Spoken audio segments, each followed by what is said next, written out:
ব্রহ্মদোষ। চলুন আজকে একটা সুন্দর টপিক নিয়ে আপনাদেরকে বোঝায়। ব্রহ্মদোষটা কি আগে জানুন। আপনি মনে করুন কোনো ব্রাহ্মণকে কোনো অপমানসূলক কোনো কথাবার্তা বলেছিলেন কোনো সময়, বা কোনো ব্রাহ্মণের সন্তানের কোনো পাপ আপনার মাথার উপরে লেগেছে, বা কোনো সময় ব্রাহ্মণের গায়ে হাত তুলেছিলেন। এই ব্রহ্মদোষটা কি? এর ফলে কি হয়?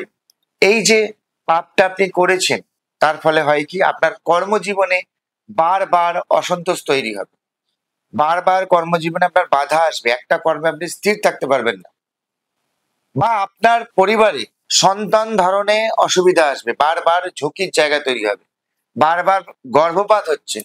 এই এই দুটো জিনিস অ্যাকচুয়ালি ব্রহ্মদোষের কারণে হয়।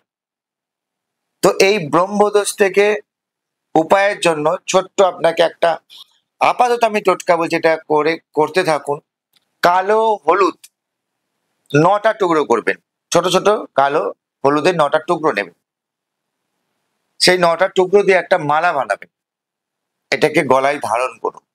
যদি মনে হয় আপনি জেনে থাকেন যে আমি কোনো ব্রাহ্মণের সন্তানকে উল্টোপাল্টা কিছু বলেছি, বা তার কোনো পাপ লেগেছে, বা গায়ে হাত তুলেছি, হ্যাঁ, তো এটা করুন, আস্তে আস্তে আপনার কাটতে থাকবে।